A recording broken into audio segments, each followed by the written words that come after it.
ship was a belly of tea. The winds blew up her bow, dipped down below, my billy boys blow. Soon may the wellerman come to bring us sugar and tea and rum. One day when the tonguing is done, we'll take our leave and go. Soon may the wellerman come to bring us sugar and tea and rum. One day when the tonguing is done, we'll take our leave and go. She had not been 2 weeks from shore when down on her a right whale bore. The captain called all hands and swore he'd take that whale in tow. Soon may the wellerman come to bring us sugar and tea and rum. One day when the tonguing is done, we'll take our leave and go. Bancroft, what's going on? Wow. Maximum enthusiasm. I try. How are you, dude? Good. Busy. I had to send you the thumbnail earlier today to make sure it was something that we could talk about. Because sometimes I go too far, don't I, Mike? And you're like my sounding board. No, Rob, that's a terrible idea. If you do that, they will all come after you. I don't know why you can't understand the difference. Like, that's fine. And other things I've been like, no, Rob. No, just like don't. So who we got here? Dave Feed in the house. If the panel doesn't at least have one trans, one black, one, is it? Have we decided if it's Latinx or Latinx? Has that been decided by anyone? Collect the whole set. And one bisexual dwarf person of color. Then shaking my head. Yeah, and we're bigots. Mm-hmm. Look black to me. Awesome one, Mr. Ogo Pogo. Time to see if this is going to be better than Camel's Nightmare. Maybe. Bootlegs here. You all say that. You all say it's a nightmare. But you all hang out. Everyone has fun. I have fun. I have fun torturing you all. I have fun watching you torture us all and not getting play. Camel's in the house. Good stream again, man. John's here. Crackhead. He's killing it at the moment. He's like, how many was it, Crackhead? He's close to 3,000 subs or something. Unreal. You have to remind me. It's been 5 minutes. I can't remember these things. Rose here. Dave Brinks in the house. Jeremy, I think I said. John. Trevor Wright. Scotty Richards Studios. You should play the classic CB4 rap on Black Girl scene. Mo Biggs is in the house. Not the same without Mo. Fowler's in the house. Tide Blue did really well. I don't know if it's still open. Trevor Wright. I think it. Yeah, I can't remember. Scrolling anyway, down. He's got new things coming too. He's relaunching Prospectors. Oh. Where is that going to be? It could be anywhere. What do you mean where? Well, it could be Kickstarter. It could be Zoop. It's Indiegogo. Indiegogo. He's got a. I'm pretty sure he's got a sign up page. I put it up on CG now. I think it's happening October 31st or September 31st or something. I'm scrolling down. David Feed, I probably said you already. 80s Made Consumer. Good to see you, dude. Cullen. Trying to catch up with everyone. Rob, your photos are out of place. Yeah, 2 of them are on the ground right now. Sark's in the house. Scrolling down. Marome's here. Okay, we're caught up. Oh, Geronimo. Dean's here. Good to see you guys. Should we just get into the topic of what the stream was, Mike? Should we just do that? That would be a first. Yeah, we like first things, I suppose. All right, let me share this. Let me share this and make it bigger because it's tiny. So this dude, Donnie Gunn, has posted this. And it says, the words are small because the story sucks, and he hired a reputable non-black artist to draw his original black art. God damn. What do you think about that, Mike? I think if you are obsessing over people's race, you might just be a racist. That's what I think. and it's getting to the point now where it's getting beyond a joke. There's one group of people out there who just can't shut up about it, can't stop obsessing over it, and it ain't our side. And I mean, this is the whole thing. Like, they set up these rules for themselves. We never agreed to that. Yeah. We never agreed to their premise that only black people can make black art. Like, that's ridiculous. And then you see people out there saying, like, it's amazing that white people think they're allowed to write black characters. Fuck off. Everyone's allowed to write whatever they want. These people just need a swift boot up the backside. And I mean, you could go on and on about all the different ways that is just shockingly disgraceful thing to tweet. The thing that annoys me about, well, one of the things that annoys me about it is it makes me think like, oh, do we have a gay person here? Do we have a trans person here? Do we have this person? Do we have that person? And then that's bullshit, because then we start counting people by like how many we have of them, and that is bullshit. It's not what it's about here. Anyone can do whatever they want, make whatever comic they want. It's just. And plus, Gabe is not white. Gabe No. is Middle Eastern heritage. I think he's Lebanese. I don't know who his artist is. He doesn't look to me like someone who's a member of the Aryan nationhood. But either way, I don't want to. I don't recall Ripper ever selling this thing as the big black story. It's like some of his characters, main character is black. In Isom, this is one book in the Ripperverse. Other characters aren't. The attacks he's getting are just becoming more and more ridiculous because he's winning so hard, and he's done it completely outside of their control. So they're just looking for anything they can do to tear him down. There is no way for him to win, though, like in their eyes, because he could have an all-black team and they'd still find something wrong with it. He could have like 2 black guys and 1 white guy, and they'd say something like, yeah, we can see that you had to have a white guy in there because, you have to represent the white. There is nothing that he could do that would make them happy. It's just ridiculous. What are you guys saying in chat? You got some good ones here. Sark says it's because they don't care about their own rules. It's all about control. Yeah, and they'll just keep moving the goalposts on you. Oh, the goalpost moving on Ripper has just been hilarious. Like, it would be fantastic if someone could catalog all the tweets going back, because originally it was all, this is going to fail. Like, you're never going to make any money. That was what it was originally. And then when it was a breakout success, it was, this isn't real. Yeah, he's faking all his numbers. And then it was, okay, so it's real, but you cheated somehow. That's why PayPal stopped your money.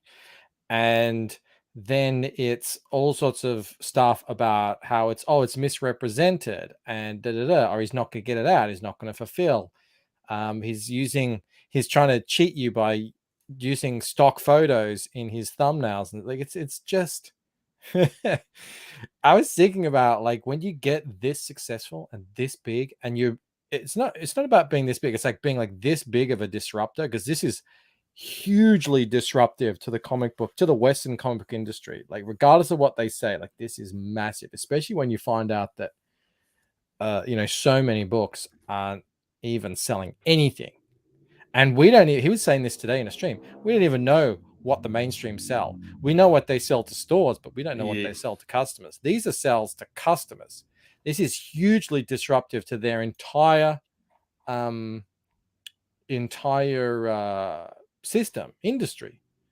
So yeah, better believe that they're gonna just do anything they can to dismiss it because it's too big to ignore. He says, since books are going out next week, what do you think will be the new goalpost location of the Reply guys? My guess is someone will discover that the warehouse TV is mounted on a tilt that's 3 millimeters to the right, making it uneven, which proves a scam. It's getting to that point.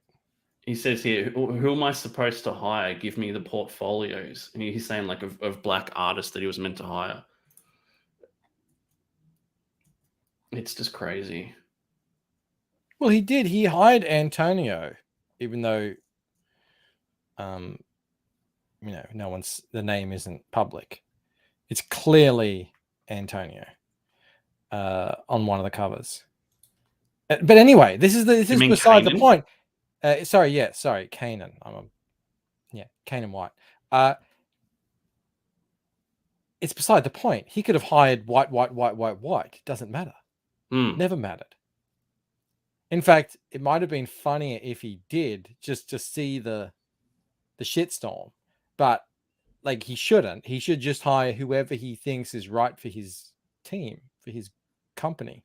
Yeah, exactly. And like, he may be making, I'd assume, making a decision based off the portfolio of the work that he's getting submitted to him, like not off the skin color of the people. Different reasons. There's lots of different reasons why anyone might hire someone, like their availability, their how quick they are. Does the style match the story? Are they going to be, if it goes off, like, are they going to be around for the next couple of years? For future books, all sorts of things play into it. And it was really woeful back when I used to hang around more on the normie side of Twitter. It was nonstop. Like, I'm a black artist. This is my portfolio. I'm a female artist. This is my portfolio. And anytime anyone tries to like say, can I say I'm a white artist? It's just like, it goes berserk, and it's pretty funny. But like, yeah, the point being, maybe we shouldn't be delineating ourselves by this one specific difference that we may have. You don't see like people saying, oh, I'm a green-eyed artist, or I'm an artist with a, dark nipples or something. I don't know, whatever it is. Dark nipple artist. Bootleg says they will if they review bomb it, then they have to pay to buy it, so I wouldn't give a shit, and I'm sure Ripper won't either. I think someone said that they're going to review bomb it. Dave Brink says, if not skin color, they'd find another reason to discredit people they disagree with. It's all bullshit, and I'm bored of it. Yeah, man. Yeah, go. Yeah, you're like, it's real easy to sort of, pinpoint and say, oh, they're anti-white, they're anti-straight, they're anti all this. They are, but only because it's a really easy way to control people, and it takes advantage of our innate, natural born niceness. Everyone wants to be nice, play nice, not be perceived as a kind of a hateful person, and that is why they attack this, because they know it's harder to sort of stand up and say, hang on, that's not right, if it involves this sort of thing, race and gender and that sort of nonsense. You're right, it's a real easy way to bludgeon people into silence, and it's all comes down to political leaning, all of it, because they go after Ripper the hardest because he's black and he's not far left. So like the fact that you and I aren't far left, like, no one cares. But if there's like a woman or a black guy or any other thing, then then they go after them harder than anyone. Yeah, it's impossible to win with these people because, they keep moving the goalposts, and you can prove to them, we do have a person, who's gay, who's trans, who's of a different skin color, but they just keep changing and changing what they have problems with. So you can't win. It's impossible to win with these people. He does say something here which I thought was really interesting. And goes, it's a fictional character is meaningless because if a swap is suggested, he's talking about race swapping, to let's say black or white, all of a sudden its race is integral to character. Dude, that exact same argument popped up on Facebook this week. They were talking about how Ariel, is black now, and that's okay because there were black mermaids and that's thing. And then someone said, "Well, what about Black Panther? Why don't they change him to White Panther?" And they said, "Well, you can't because his heritage is integral to that character." That's exactly what he says here. All of a sudden, its race is integral to the character. It's crazy. And then he goes on to say, "You creatives are talentless, and I personally will never justify tokenization. It highlights a fundamental issue." Just crazy. Ripper has a great line. He calls it white people sloppy seconds. Stop going after white people sloppy seconds when you've got a mountain of unused. Where could you get it from? Africa, India, the West Indies, all over the world. You could get Jamaica.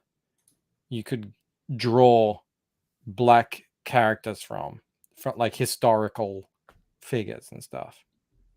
But they don't, because they just want to. Well, first of all, with the like changing Ariel, that's fan baiting. That's like as clear fan baiting as you've ever seen. It's like our live action remakes are a bit, they're not very well liked, and people hate us right now. So we need to drum up some controversy and get some publicity, because otherwise, who on earth would have been talking about The Little Mermaid live action if it was just a white redheaded girl playing it? No one even cares about The Little Mermaid the cartoon, let alone the Little Mermaid the soulless, ridiculous remake that no one asked for. And when they do, they pick the Woman King. Interestingly enough, that Woman King thing, interestingly enough, that's getting really good audience reviews. So it seems like it might actually be a really good movie. But they went out with the fan baiting. You can't really call it fan baiting because there's no fanhood for this. But they went out with this angle as if you don't watch this, you're racist. And now people don't want to watch it out of spite. And also, there's this whole thing going around where the left seem willfully ignorant of the history of slavery in humanity. And so the whole let's kind of just completely ignore Africa's role in slavery and prop up this woman slaver while we denigrate the people who ended slavery. It's like, it's a bit on the nose to anyone who knows the history of it. Dave says, one of the writers on Genuine Comics is trans. I never mention it because it's absolutely unimportant. I'm not playing along with this utter bullshit. Yeah. And yeah. I know of another artist in CG that's trans. I know of another person in CG who's trans, and it's bullshit. The only reason I think or have thought about how many people there are is because of this bullshit that they keep up. How many people of this specific thing do you guys have? You're not giving people a shot because of it. It's bullshit and it pisses me off. Yeah, that's why I never get into these arguments with these disingenuous idiots about, like, when I say, oh no, well, CG has women in it and trans, and I never get into that because, like it was said earlier, they don't care. It's not about that. We could be majority, I don't know, gay, and they would call us homophobes. It's all about power. It's all about just silencing. Mo says the Woman King has a 99% audience score on Rotten Tomatoes, but a 6.2 on IMDb and a 2.6 out of 10 on Metacritic. Well, I wouldn't put it past Rotten Tomatoes. Remember when they were a reliable source of like seeing if a movie was good? No. It was a long time ago. I'm talking like 2009 or something. Shant is in the house. Good to see you, dude. Rob's coming out. He wants the world to know. Got to let it show. I've been told I sound black. Does that count? No, I don't think so. Arthur Lyne says it's all about marginalization and slander. Marcuse repressive tolerance. Better name should be selective repression. Rob, we need to start selling our minority status. I think there's more black people in the States than there are Australians. For sure. There's like 25 need million to- people here. There's like shit all. We need to start cashing in on our minority status, is all I'm saying. You know, where's my representation? Bootleg says, I've been a huge fan of the comic book artist Paris Cullen since the early 80s, and he drew Blue Beetle and the best book of the 80s, Blue Devil. I had no idea he was black until I met him 10 years ago. Yeah, I mean, who cares? Who cares? I'm black? Does Dad know? Remember that? No, I don't at all. It was a Richard Pryor movie. I think it was the last one he did, actually. Do you have anything else you want to say on that? It's just D's gifted 5 memberships. Thank you so much, dude. Whoa, D.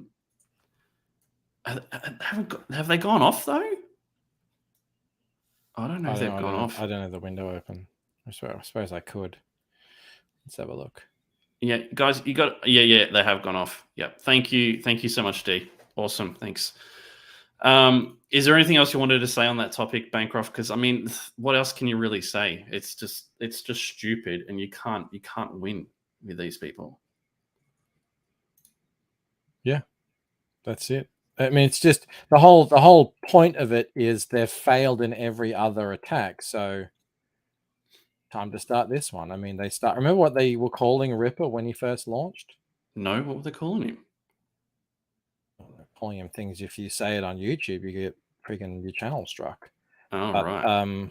They called his comic Atomic. If you can put that together. I can. Yeah, I got it. We've got a few things to talk about tonight, man. So let's start here. And this is, we're going to talk about Indiegogo again. And Patrick, yeah, of course I have Sumo. He says, Rob has exhausted his main topic 20 minutes in. You're damn right I have. Patrick received an email or something from Indiegogo saying his campaign, it wasn't promotable. Is that what it is? Is that the terminology? Do not promote. DNP. Do not DNP. Promote. Because it had the word sexy in it. Like, how utterly ridiculous is that, Mike? That's pretty ridiculous.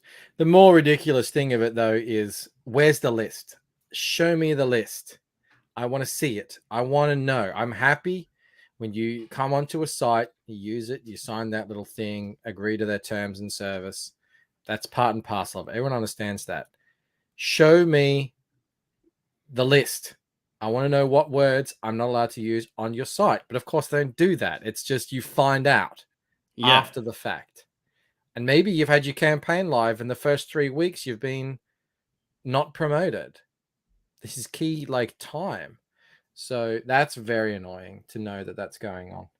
Can we show people how it works? Like, has anyone actually shown the chat what's happening? Like, if you bring up a campaign and bring up the view. Yeah, it's easy. You do it in this. Look, I don't know how accurate all that is. Mm-hmm. I wouldn't put too much stock into it. That's where you can go. You can do that. Like, anyone can do it. You look at the source code or whatever. But I don't know exactly how. I don't trust 100% that that's all accurate. But the point is that, PTP did get an email saying it's because of this word. Okay, what other words are there holding us back? That's all I want. Violence. Like, does the Well, there's that simple as word well. violence, like just the word, is the word gonna get you tripped up? Yeah, Because if you like sexy, violence, action. I mean, because sexy is just such a non-word. Like it's not offensive. I just don't get it. Yeah, but it might. You know what it might be? It might be it captures just the letters sex together. Yeah. Bootleg says PTP making third-party Transformers is crazy to me. That is a huge audience. Hope his toy is good quality. Yes, that's yet the Baldo gets listed. It makes no sense to have an Well, automatic I think the blowjob machine Baldo. on I there. think that stuff is grandfathered. So I think that was all came in the before the Trust and Safety Council came on board. So I think they're trying to steer it in a new direction, but maybe not. Maybe that's just for comics. I don't know. We don't know. We don't have any word. We don't have any guidance from Indiegogo on this. It's just try and get in touch with them if and when there's an issue with your campaign. Yeah, Mike, you're gonna have to change that if Well, I'm not going to write that on the actual campaign. if YouTube.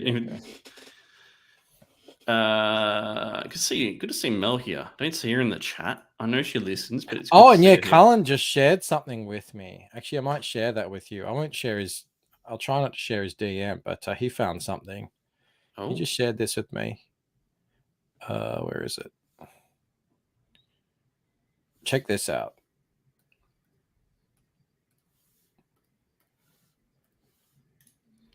what do we got?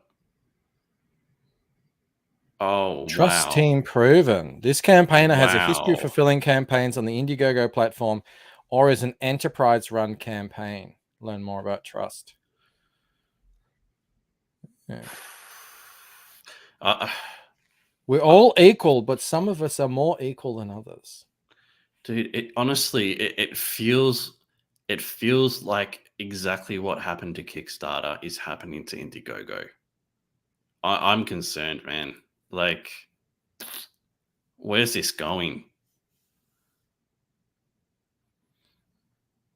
I don't know. Hopefully it's just sort of glitches and stuff.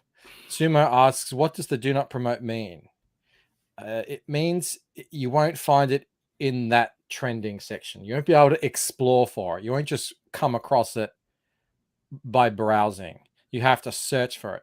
Some people weren't even coming up in search. I haven't heard about that recently, though. That was like a month ago. Most people now, they'll come up in search, but you won't be able to find them in the browsing section.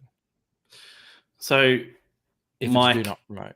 I've done 2 minutes of research here. All right. So this is all categories. This is just like the explore section. So you just on like, so basically like the home page, right? Mm-hmm. So these are all active, right? These are all active. There are no closed campaigns. There are no in demand, as far as I can tell, right? But as soon as you go to like a section, like even education, right? I typed in education. Scrolling down here, ended. Yeah. It looks like they really need to clean up this filtering system. It's old. It doesn't work properly. I mean, I don't think anyone has any argument that there should be ended campaigns in this section. It just doesn't make any sense. But it's always been like that. Yeah. And I wish they would fix it. And I don't know why there's a there's a limit. I know why you limit the amount that it originally load because you don't want the website to be super slow. But then when you scroll down, you can set up an auto scroll. So it auto starts populating. Give it another 20 and then another 20, something like that. How do you get this proven thing too? Like, who knows? Yeah, it's pretty cool. The only cool thing I'll say about it is it's pretty cool to have two comic things at the very top of trending on the whole page. That's pretty cool. Mo says, I'm not surprised they need to dust the cobwebs off the education section on Rob's browser. John says, money better spent on fixing this than the trust and safety board nonsense. Yeah. I just don't know. I don't know. Like, what campaigns are we going to actually be able to put up on their page and get people to see it? And like people were saying today on your stream, like, you know, like Zoop, oh, that's charging 10%. That's so much. And yeah, it is. It's a lot. But what are you getting for your 5% with Indiegogo if half of your shit isn't showing up? And on Zoop, you're on the homepage on the banner. Like if you go to Indiegogo homepage, go to their homepage. Indiegogo, yeah. Their actual homepage. That's the equivalent of being there at the top. Like are there any comics up here? No. Look, coming soon. Like it's not even launched shit. It's like coming soon stuff. Yeah. And campaigns you can that ignore the like recommended millions. for you because that's got to do with your selections. But yeah, like, and we're still trying to. We don't know if that 10% includes this credit card fee, because overall you pay about 8% with Indiegogo, including the credit card fee. Yeah. So yeah. Maromi says Shopify is 0.5%.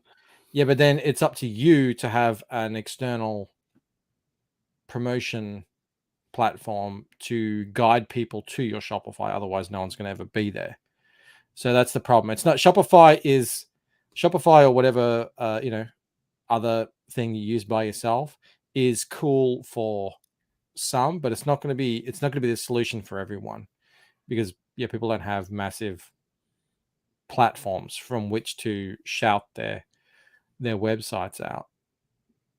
Like the whole point of going to these one sites is because they're the site you go to get to. Oh shit! Chair broke out. They're the sites you go to find these comics. Mo says, out of curiosity, why does Last of the Seekers have a sexy tag anyway to attract robosexuals?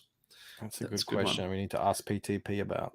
KSSS says, we live in a time when Indiegogo won't promote a campaign to adults with credit cards, but kids in school have access to comics depicting graphic sex at the school library. What the F? That's the thing I don't get too. Like, it's not a store where people can buy things. Like, it's really crowdfunding. How many teenagers are going to be interested in being a part of crowdfunding? Like, seriously. Like, it doesn't make sense. It doesn't make sense to me. Skip says, Zoop does press releases too. I was emailed by Zoop today about Six Gun Gorilla. They promote all of their projects. There you go. So that's why you're paying 10%. On top of that, they set up your campaign. Yeah. So you don't have to do any of that. You just send them the text, you send them the images, they do everything for you. So it's a different system. It's just comics as well. I'm interested to see how this plays out. I mean, hopefully it's all fine. It's up there now. It's kind of like, let's hold our breath and see. So far, so good, though. Dave says Perfect 10 3 doesn't show up in the comics list either. It's just, I mean, it's hard to figure out what you have to do to get everything to work correctly. This interests me, though, Bancroft, because it seems like you don't have to do anything. I don't want to share that. I want to go back to you don't have to do anything. You can just put it up there and see how it goes. And like he's made like $2,000 already just by throwing this up there. I mean, that seems to me, I think that's pretty good, pretty decent, dude. Yeah, it's going well. If we all move to Zoop, then the audience will follow. I don't know if we all need to move to a Zoop, but maybe just having that as an option for people is a good idea, because where are these backers coming from? I don't know. Well, like Skip said, they're sending out press releases. They're They got it up on the homepage. I mean, I don't know how much traffic they get, but it's got to be something. Yeah. Yeah, and I don't think, yeah, I agree. I don't think we need to move from one place to another. I think we just occupy everywhere. Become undeniable. Ronco says if you go to submit your project page, it looks like they cover fees and such too. Interesting.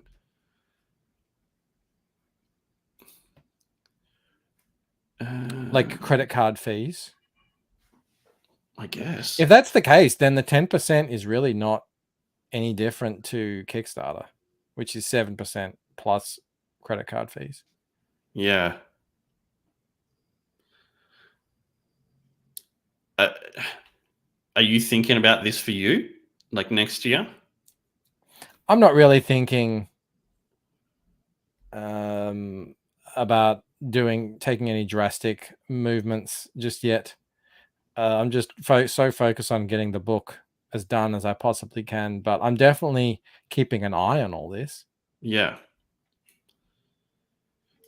I mean, look, we don't know. We don't know. In a month or so, they might have all these tech issues on Indiegogo completely figured out, and they're just like, oh, we just needed to tweak a few things, and we're good to go now. We don't know. Are there games on here too, or is it just comics?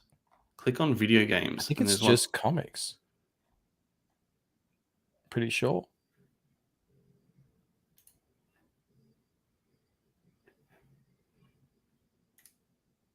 Oh, look, you can do stuff to it too. Cullen says, yeah, they list what's in the 10% is covering and credit card fees are included. There you go. I mean, then that's actually fairly competitive. Yeah. That's fairly competitive. I think Zoop Bootleg says, I think Zoop might be an alternative that brings in a little extra money for CGs. I think it's a pretty decent idea. Don't put all your eggs in one basket. Offer a special variant cover launch on a couple of places. Yeah, it's not bad.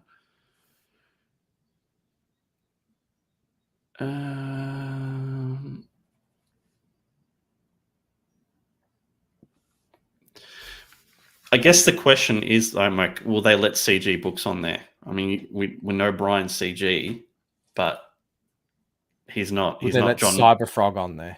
He's not John Malin. He's not Ethan Van Sciver. He's not Shane Davis CG. He's not a huge CG I don't name. see anyone exactly. Yeah, like I don't see anyone kicking up a big stink over Brian. That's where the real tests come in.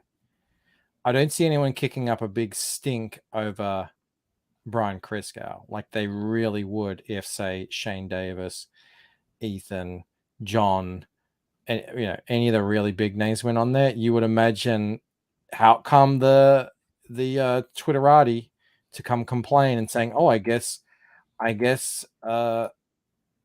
Zoop is CG now." So that's the big test. That's what I think Mike Smiller was thinking when he tried to go into Kickstarter. He was like, maybe they just don't know, like I'm not as big a fish, but he got blocked on there anyway. Was this recent? Back in the day, that was back in the day. Yeah.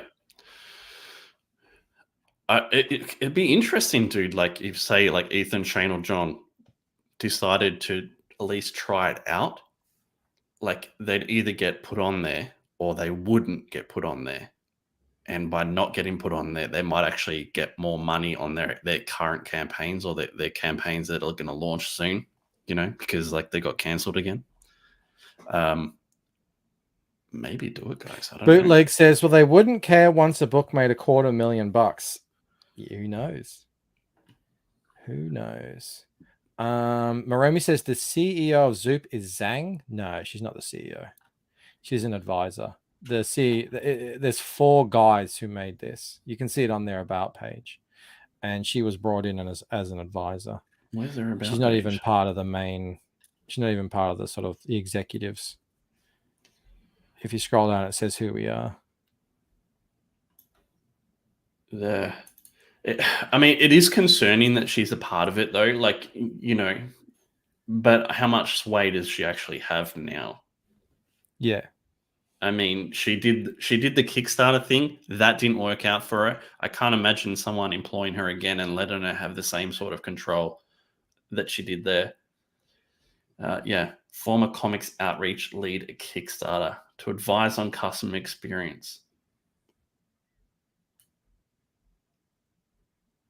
Makes you wonder, yeah, like what are they what are these people for? What are they doing? What's their expertise? I was the woman who got Jawbreakers kicked off Kickstarter. What else did you do? Oh, I don't know. I don't know what their jobs are. I don't know what they're doing. Ronco says, yeah, I don't know how much she had to do with it. I think they consulted with her on the design and how it works since she was with Kickstarter. Let's hope that that's as far as it goes. Shane says, is everyone back up on Indiegogo? What do you mean? What does he mean by that, Bancroft? Well, are there campaigns showing up? And the answer to that is no. Dave is just saying his one isn't. My sign up. Camel said he's seen my sign up browsing the thing. I've never seen it ever. Should we have a look? Yeah, maybe you can. Maybe it's just me. Maybe it's dependent on who's searching. You just go comics and launching soon. Let's scroll. It doesn't take long to scroll through them. There's Shane's. We'll go quicker than that. We know what mine looks like. Jack the Ripper's got over 1,000. Mo says you hire someone like that to send a message. Yeah, maybe. Yeah. Oh, there's mine. That's the thing. Like, why is yours not showing up and mine is? That doesn't make sense. Well, Camel wondered maybe it's because it's been up for so long. But then to my answer to that is, so why just show more? You know, if it's sort of like slipped off the threshold for being able to be shown. There's Camels. Been up for too long. Just like have infinite scroll and put all of them up there. Oh, I mean, some of these don't look fantastic. I will say that. Like, Mike, this is, I don't know if this is a bad idea or not. Would it be a good idea to redo the sign up page so it goes straight to the top? Like, would that work? Or would that be counterproductive? I don't know. I'll wait to hear from them. I emailed them. There you go. That's it. You're not even there. You're not there. I don't think yours is on there, Matt. I don't think I saw. I mean, I wasn't looking. What prospectors? Is that what it was? Yeah. All right, let's go to the top again. Yeah, there it is. Oh, there it is. There it is. Yeah, it's there.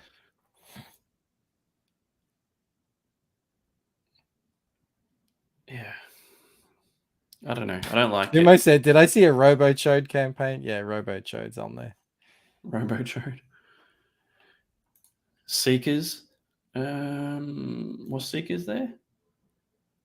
On the that's live. That's live, yeah.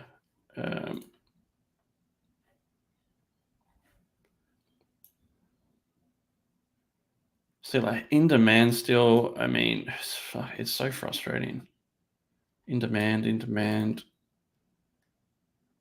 Like, how long's Murph been in demand for? Like, how's that? Like, no offense to Murph, he's a great dude. I'm just pointing out the fact he's like the 4th row down on a book that has been out a long time. It doesn't make any sense.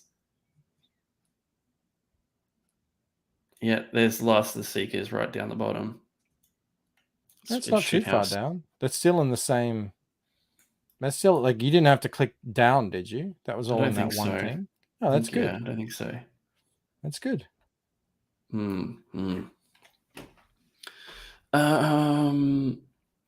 Is this a sign up listing American Bliss is showing? No, we didn't see that one, Dave. We had a quick look. Just double check again.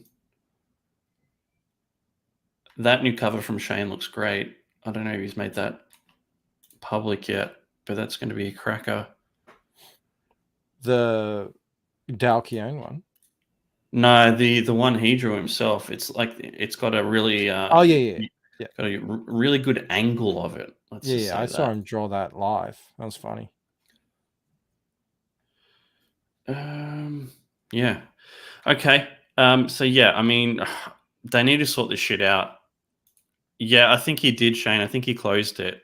I don't know if he made a big deal. Moromi said Seekers and Gemshock are back. Obvious China censorship shenanigans. Can't believe I'm saying this. Oh, I know, crackhead. It's painful when I'm right. But they need to have separate live and Indiegogo, in-demand categories. I agree, dude. I think it's just a mess. It's an absolute mess. They should put Painted Death up there is what they should do. Mike doesn't care about anything else apart from that, which is fair. I understand it. Maybe I'd be over 1,000 signups by now. We don't know. Dude, you might be over 2,000 if you actually had some promotion from the site about it. Yeah. Bancroft. Maybe I should sue them. Why not? Fantastic. Do it. Get it done. All right. This is a question for you and for chat, obviously. Shane says, I talked to Indiegogo. Seems like a comic committee is involved. You get it back I up or taking it down? Who did I email? Well, first I emailed Joel, and he's like, I'm not dealing with this stuff anymore. You have to email the comic team. Mm-hmm. So I emailed, who is it? Comics at indiegogo.com. They're the support team for comics. So I emailed them, and I didn't hear back from them. But that was yesterday, So just on this one for one more second, right? If your options are Indiegogo at 5% plus credit card fees, which are 3%, so that's at 8%, or Zoop, which is 10%, but the credit card fees are included, so it's 2% and they promote more, you. and they promote you, and you get on the front page. I mean, it's a pretty solid argument where you consider going, at least trying it out. I think it's a bit crazy. All right. But Indiegogo is bigger than Zoop in terms of, Yep. I imagine. I think. Yep. It's more established. But then, you don't have like people. There's all kinds of junk on Indiegogo that people have to sort of wade through before they get to finding yours. All right, I've got a controversial question for Mike and for you guys in the chat. We've seen this like for years, and I don't understand it. And it's like it's the second chance for creators, like if someone's done something that we deserve to give them a second chance. Where do you sit on it, Mike? Because for me, I don't really understand it. Like if they made one mistake or they got into an argument with one person and said stuff they regretted and they wanted to flip it, they wanted to make amends, sure. But if they've been running their mouth on talking shit for months and years, right?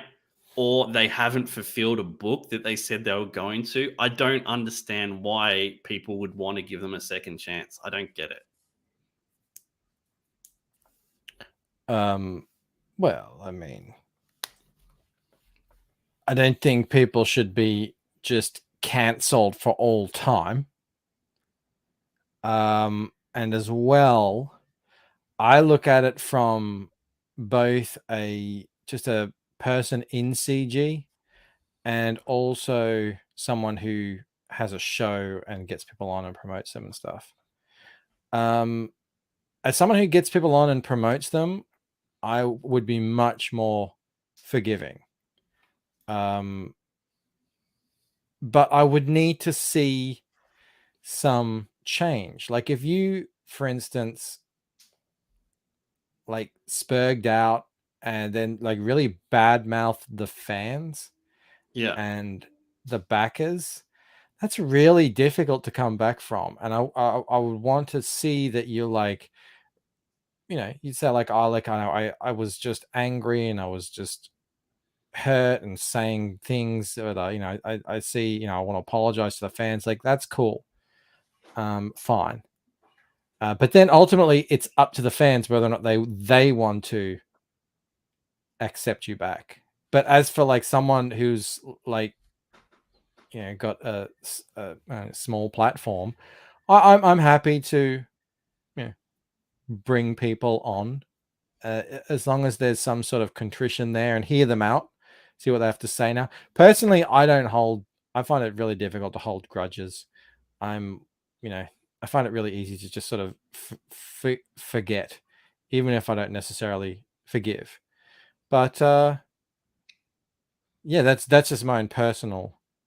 People love holding Feelings on grudges that. against you. Someday. You're racking up those mortal enemies very quickly. Who are we talking about here? No one in particular, man. I see it like so many times that people are like, oh, we should get this person back on. And I'm like, what? The same person that told, said CG was this and, hate all the creators and all this all the time. You're like, I don't get it. I don't understand it. I don't get why you'd want them back. Mortal V says, I think there are two parts of that, Rob. One are the creators who they've burned their bridges with in terms of being promoted. Antoine agrees with me, Mike. That has got to be a first. That's amazing. Rob, you hit it on the head. There is mistakes and there's character. And the big one, the chat. Yep. Mo, no one's talking about you, Mo. You got bants. You got bants. You're not putting people down and talking shit to real shit. You know what I'm saying? He says, so now running my mouth and talking shit for years is a reason to cancel me. Yes, it is. Scrolling, and why are they bringing up this topic with Shane's campaign on screen? Because he disavowed crack packets water under the bridge. He was under the influence of Danny. Yeah, we've all established that. Scrolling down. Oh, good, Jasper. Good to see you, dude. Did I miss anything? Yeah, we talked about how Eric needs to hire more black artists because that's what people expect him to do. The SJWs anyway. What do you guys think about second chances? Like, is there anyone you think that really should be coming back that you guys missed? That it is a miss for CG that we're worse off without them? I don't know. I can't think of anyone that. Well, when you say coming back, you have to sort of be clear what you mean by that. Like, does that mean becoming regular on shows? Yeah. Again, is that what you mean? Yeah. Be a regular on shows. Doing another book? Like, some of let's these see. people went off and did books, by themselves, and then they didn't go very well, and then they're like, you see them sort of trying to make headway back onto certain streams again after bad mouthing CG pretty badly. That seems to have happened a handful of times over the years. What about Critias, though? Let's say Critias comes back and he's like, I'm so sorry, I messed up. I didn't account for this and I got in over my head and blah, blah, blah, blah, blah, blah. But, I'm here to make amends. Like, you get one chance at that. You get one. You're done. And that's not about like, now some people are going to be really upset with the fact that Critias took their $50. And that's their thing. And if they feel that way, I'm not going to argue with it. I personally don't. Personally, I'm going to say, oh, well, I took a gamble. I lost. I forfeit my $100 or whatever it was. But you don't get another chance at that. And, it's you got to look at the situation pragmatically. There's literally hundreds of other creators out there who didn't do that. So, and I'm not backing hundreds and hundreds of books all the time. I'm, have to be quite selective about it. So, I won't be backing you again. So you can try to come back. There you go. Antoine has it right there. The Bright Wires has tried, but it's not going to work because you already burnt the creators the first time round. Some of them will forget and forgive and say, oh, okay, I understand, and most of them won't.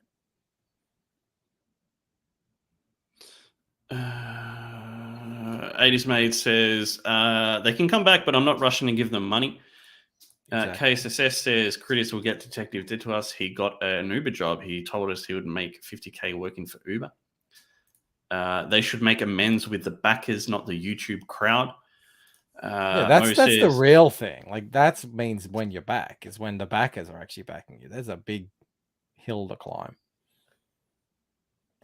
Critius will entice people to back the Detective Dead Second Chance campaign by offering Jack Kirby sketch cards of his character. What if it was an established creator, Mike, from Jasper?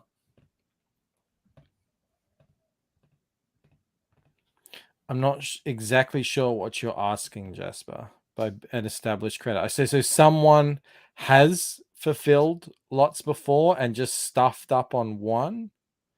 Is that what you're asking? Or if they like I mean, let's take Smeller, for example. He came back onto Comicsgate Kings the other night. He never, as far as I know, I did actually hear afterwards he does still owe some books to people. I don't know what anything that's about.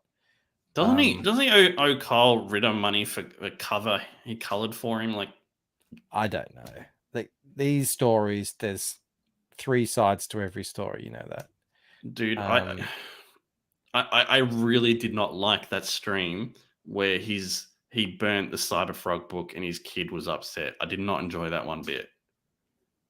wasn't a good look. It was not a good look.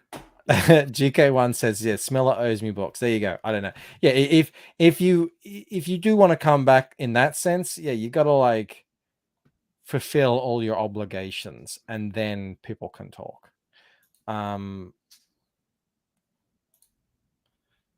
NASA, he had a bit of a flame out back in the day, went off, was bad mouthing Comicsgate all over the place, and then decided maybe that wasn't such a great idea. No one's backing me anymore. And then he sort of tried to make a comeback. I don't know if that's still ongoing. I don't really follow NASA too closely. Jasper says, I call pros established versus hobbyists or part-time creators. Yeah, I just don't know what, like, I don't think it matters. I don't think it matters whether you're established, whether you're a pro or whether you're a hobbyist. Like, I think that the problems are the same. You know, if you run off with the backers' money, I mean, I don't know how you think you can continue doing crowdfunds. Like, you can try. I don't know how well it's going to go for you. KSSS says Cash Grab was a victim of Cecil's ex-wife trying to grab his cash. It looks like. Joe Ryan says Elliot got 60K for Doom Kickers and then said he had to do paid work and couldn't finish the book. That happens more often than I'd like. For whatever reason, it seems that people don't understand how much money it actually takes to make a book, ship a book, get it to backers. Dave Fee says Detective Dead, Sovereign, Cash Grab, Shinobi Sasquatch, they will all come to us, I'm sure. Was that sarcasm? I think it was. I think we'll get I'm pretty sure we'll get Cash Grab. I'm pretty sure. I don't know how long it's going to take. There's lots of them. Like, I'm pretty sure we'll eventually get Black Flag. I have no idea how long it's going to take. I wouldn't hold your breath. I don't know. I don't know if we'll ever see Shinobi. I just don't know. I don't think so. It's so frustrating, but Detective Dead, that's obviously dead. Death Swan, dead. Gone. Death Swan. What else? Oh, there's some here and there. Like, there's ones that are really, really late that I know they're coming, but it's going to take a long time. Yeah. Like Robert. Remember Robert? Like I see him updating every now and then. He's still working on it. It's just forever, Sovereign, says Maddie Fowler. I didn't really follow Sovereign too closely. Is that going to happen? No, I didn't back it. Didn't he have like a flame out about CG? I can't remember. Didn't he go off and do something else? Don't know. I think some of them are just gone and they're not coming back. Darkside says, if you're a creator, you need to be professional and not stir in drama with certain people. Keep it behind closed doors. Yeah, to an extent, I agree. I mean, sometimes you just get pissed off at people. Let's have a look. Tank Ferret says, those folks who fail to fulfill their campaigns on the CG flag give CG a bad name and shit on new creators by proxy. That is actually a topic I wanted to talk about, Bancroft. Do you agree with that? Not fulfilling a campaign affects everybody else in CG. Do you think it actually has a physical effect on us? I think it can. Who was saying? Someone was saying he was hanging out in. I think it was Brian actually. He was hanging out in Doomcock's crowd, and whenever CG came up, they were just saying, "Oh, CG never fulfills their books," which is like blatantly inaccurate. When you look at the strike rate, I think our fulfillment rate is huge compared to just the general comic book crowdfunding population. There's lots and lots of late books. In fact, it's probably the standard that books are late. But I think what you will get your book eventually. I think we probably swing. We have a pretty good batting average on that front. But yeah, those rumors persist because people here or people out there only really look at like the only ones that really break out into the normie mainstream are like Ethan, and then they'll see, oh, Wrecked Planet hasn't fulfilled yet, and he hasn't fulfilled Rainbow the Brute, and he hasn't fulfilled the action figures, therefore that's all of Comicsgate. Despite the fact that he's fulfilled everything else in the meantime, and those things are coming, doesn't really matter. Once the message is out there, then no one really investigates these things any further. I don't think it should. I don't take any responsibility. I don't accept any responsibility. For anyone else's failures. But if some people want to lump that on me, obviously you can't stop them. That's out of your control. Like, we do see people come and go, and I wonder if that's one of the reasons that they leave. Like, they haven't got their book, or the book is late, and they decide that it's not for them anymore. CG. I wonder if that's the case, but I don't know if it really affects us. I'm not sure. Antoine for 2 says, piss at CG is not grounds for non-fulfillment. Yeah, I mean, no. Exactly. I think it affects some people, but I think they're probably in the minority, and they're probably people who are hyper-focused on usually Ethan. And the thing is, Ethan brings in so many people. He brings in a lot of people who have just sort of come straight out of mainstream comics. And they're not like that. Maybe they're backing their first ever crowdfunder book, and they're just like, I didn't understand that I could potentially be waiting years for this. And that gripe is fair enough. Like, if they want to have that gripe, me personally, I'm like, get me make the book as best as you can and get to me when you can get to me. But I understand there's lots of people out there that aren't like that. And this is like, that's it. Like, no more. This is it. I'm done. Like, this is not how I want to be supporting creators. Whereas from where I'm sitting, I'm like, that's part and parcel of crowdfunding. There's a waiting period involved in it. So what do you guys probably has some effect. What do you guys think in chat? Do you think it makes a difference? It actually affects other people? I'm not sure. What do you think, Shane? You're in the chat. You're a creator. Mo says Replicator may not have exactly hit the deadline, but I don't consider Rob late, just slow. Thanks, Mo. Dave says, how can anyone be pissed at CG? CG is not a person. It's the idea that the customers come first. Well, because a lot of people believe that CG is Ethan is CG, and it doesn't extend any further than that. There's a misunderstanding in the chat here. Darkside brought up Thomas Moria, and he said he heard Renee.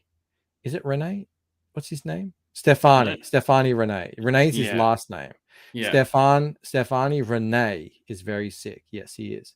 Has been for a very long time. So and then he went on to say Rini was on tonight. Look, find out. That's obviously a different person, different campaign.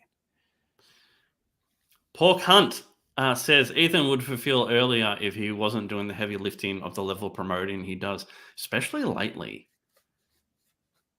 He's been doing a lot of promoting. It's so hard to say. Like, here's the thing. You can't just draw 16 hours a day every day and and that solve the issue, because then you're going to run into other issues. Like, are you really going to be drawing your best? Are you hurting their promotional side of what you should be doing? All that sort of stuff. Look, me personally, I mean, I work, so I've got that commitment on top of everything. I couldn't stream as much as Ethan does and get anything done. But you see someone stream for 4 hours, 5 hours in a day, and you think, oh, he should be at the table drawing during that time. Well, maybe you missed him. He was drawing for 8 hours before that, and 8 hours is maybe it's 5 hours, maybe it's 6. I don't know what his timeline is, like how much he can draw in a day at the level that he knows he needs to draw at.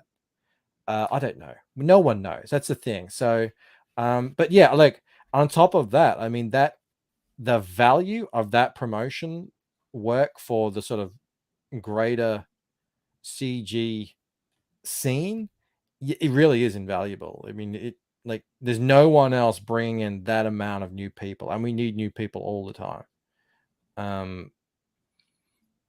So yeah, like I try to understand both sides of the argument and kind of feel it out, but I just think, and as well, I know how, like, you plan and you think you know how long something's going to take you, and it just takes way longer. Like way longer. I'm 5 or 6 years into making a comic. I still have no idea how long it's going to take me to finish any drawing, not a single one. I just don't know. You add fulfillment onto that as well. Fulfillment and YouTube and all sorts of stuff. Crazy. It's There is 70 people in here. If you can hit subscribe and like, please, it'll be very much appreciated. John says there are always going to be those who want to use that as an excuse. It's up to CG creators whether to accept the excuse or not. Lots of good comments here. Shane says, no way to tell or focus on my own book commitments, which is all you can do, dude. Exactly. D says, only just focus on what you personally can control. If you start trying to worry about what's outside of your control, you'll send yourself crazy. Like, who are you saying that was talking about going to Doomcock, and he was saying that all CG books are late? Even if it was just one book, they'd still make that claim. Like, they'd still just say CG books are late if it was just one book. D says, I've said it before, I'm cool with things running late. What I do not like is having to chase up people I have backed over and over again to get an update. Yeah, I mean, like, I don't think it's too much to ask if, like, creators do a once a month update, just telling everyone where the book is, what state the book is at. That's surely that's fair, Mike. Surely. Absolutely. Yeah.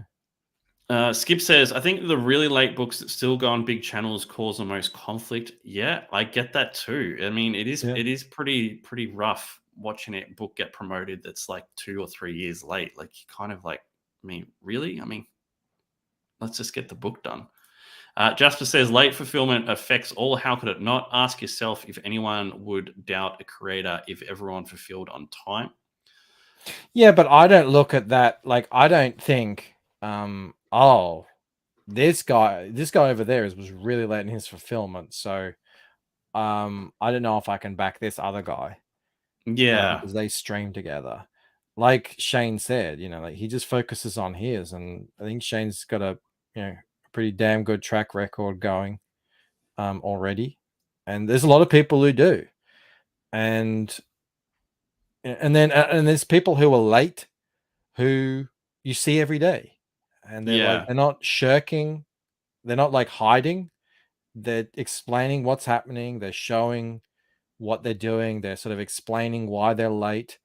And that's kind of the balm. And then there are others who are late and you never hear from them, and yeah, they're the ones who are sort of digging their own professional graves. Antoine says, Bancroft, you're a kind and empathetic person. David Fee says, Stefani Renee is working for Ethan and Artsaber but can't finish his own book. I don't know. I got no idea. Yeah, I got no idea what's going on there. Dave says, one way to easily solve the late books issues, put the delivery date to 2027. Suddenly CG always delivers early. That would just cause... Or just not put a delivery date on there at all. Yeah. That would cause issues regardless, though. Someone would find a way to complain about that. Bootleg says, I don't care about lateness at all. I've been reading indie comics since Turtles 7, so I'm used to it. Plus, crowdfunding isn't technically pre-ordering. Scrolling down. That's the thing. Like Shinobi Sasquatch, that's the one that gets me, because I think like they shouldn't have added more pages.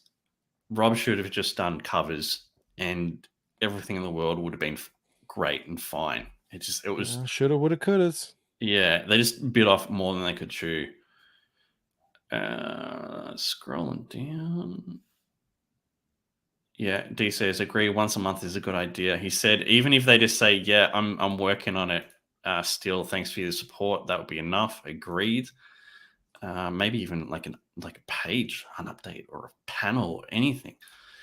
Bootleg says, I feel like back in the books is paying for the streaming too. So to me, it goes hand in hand. It's just a new way of pushing comic books. I back books and never check on them.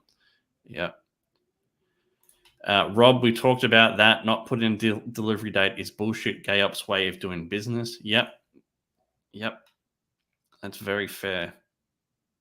I kind of think like we have talked about this a long time ago. I kind of think like I don't think it's unreasonable to expect a book to be delivered to you within 12 months of the campaign closing, Bancroft. That's kind of fair. I think that's up to every creator. Bancroft agrees. He thinks it's a great idea. Wondering about Death Sworn. We're pretty much thinking that is done. Is finished. Not happening. Not happening. What happens is, it's so easy too. And this is complete speculation. If Carlo Rowe is out there somewhere on the internet and hears this, please feel free to correct me. What I think happened is it's a long time. It's a long time for a young man to sit on, what was it, $35,000? Sounds like a lot of money, but you take out 100 here, 200 there, 1,000. Something comes up. Oh, my mom's sick. Oh, need this. Taxes. Tax man comes, takes a big chunk. And then maybe you've paid some artist to help out. I don't know, letters, whatever, blah blah blah. Bing, bada bing. All of a sudden now all of a sudden you don't even have enough money to print the thing. Well, you've got I've got like $8,000 sitting there, or whatever that's left. And it's sitting there, and you're like, it's not enough to pay for the printing. It's definitely not enough to pay for the shipping. Maybe I'll just step back into the night and disappear. I don't understand what some creators are doing with their money, because like the money I made from Rep 3, I stretched that and got so much of Replicator 4 done. So much of it, like 30 pages worth done. What do you? Where is their money going? What are they doing with it? Hookers and blow. I had a computer breakdown right in the middle of working on Waking Dream. Yeah, So I but took money out of my campaign funds, and I said to myself at the time, it's like, all right, well, if I end up having profit, because you don't know until, you know, everything's said and done, taxes are paid and everything. If I end up having profit, I'm just preemptively eating into my profit. If I don't end up having profit, then I'll just pay whatever difference is out of pocket because I have a job. So it's fine. But you can see how these things just sort of creep, and then the taxes come in, and then all sorts of things come in. And yeah, look, again, this is speculation on my end, but it's been 3 years now since the campaign ended. You're not one to speculate normally, Mike. And the book was done, finished a year ago, and it's still not out. And I haven't seen him on Twitter. Skip says he's pretty active on Facebook. Well, is anyone asking him what's going on? I mean, if he's out there, let's hear it. What's going on, bro? What? Let's say the book's done, Mike, and he's run out of money. What's the option there for him? What does he do? Does he do a second chance? Does he release the book digitally to people? Second chance campaign. Hang on. Does he release the book to all the backers digitally, right? And then do a second chance campaign to cover the shipping costs for everybody?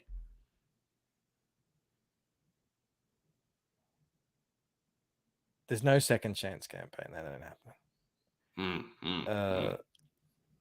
happen. Matty Fowler points out, taxes aren't bad if you spend it on fulfillment. Exactly. That's how you get out of paying taxes. You spend it on your supplies and fulfillment, and it should be fine. But what happens is if you don't fulfill for 3 years, Taxman's going to come knocking, and you've got no receipts to like say to list your expenditures. You're in trouble, because that's a big, massive lump sum payment. I don't think some creators too understand how effing expensive shipping, like fulfilling the actual campaign is. Like, for my recommendation, put a third of whatever you raised, put it away. That's shipping. And then whatever you've got left over, you do whatever you want with it. But goddamn, shipping is not cheap, Mike. How much did we pay for shipping? It was like, I think I ended up paying like 15,000. Yeah, like 15. Yeah, I think I ended up paying 18,000 for 1,000 books. Actually, probably more than that, because I shipped out a book the other day. Adis Maid says, I don't mind late, but don't ask me for more money until you fulfill feels empty. D, what you guys are doing with memberships and putting pages up, that is cool as well. We see that things are moving. Yeah, I love it. I actually really like Bancroft's one.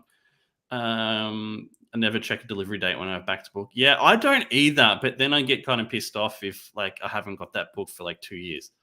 IG rule is update a month. Someone called Zach out for leaving 3 updates, and he shat on them in the comments. Yeah, I mean, Zach is his own person. Let's put it that way.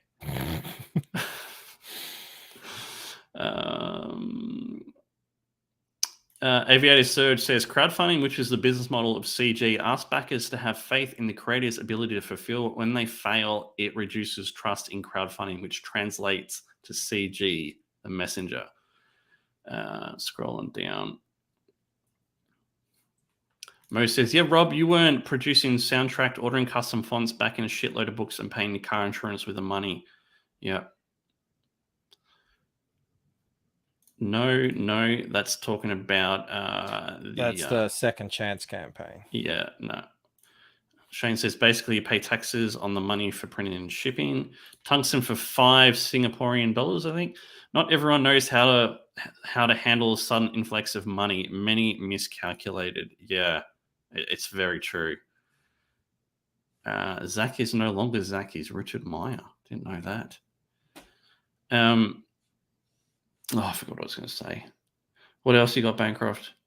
Oh, here's a quick. Like, I don't know if this is accurate or not, but it seems to me that like recently it's harder for new people to get funded. I don't know if that's the case. Are you noticing that, Mike, or am I just making this up on the spot?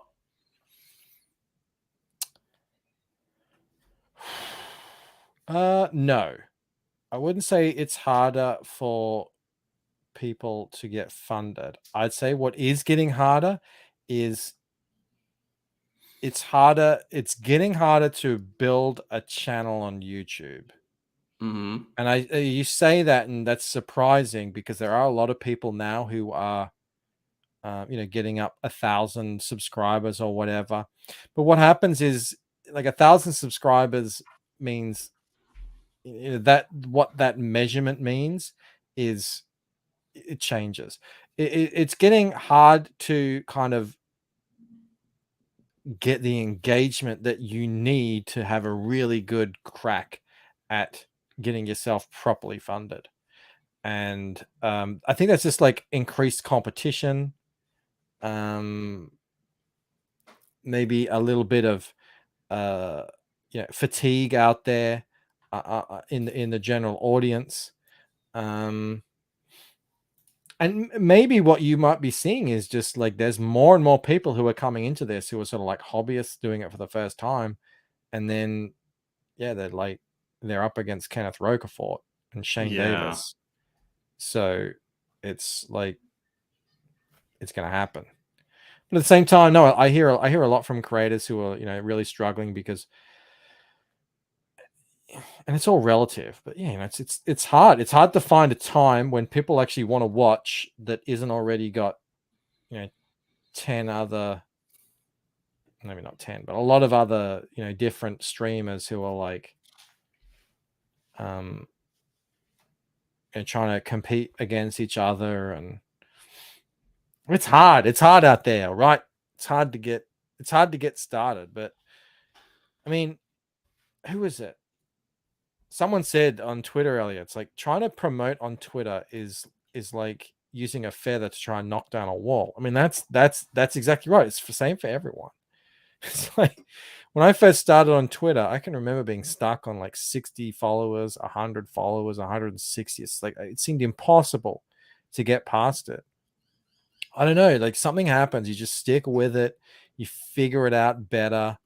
Like I've been on YouTube now for coming up to 3 years, and I still have a small channel. I mean, a lot of people in CG would love to have my channel, but it's still tiny. I'll take it. Yeah. And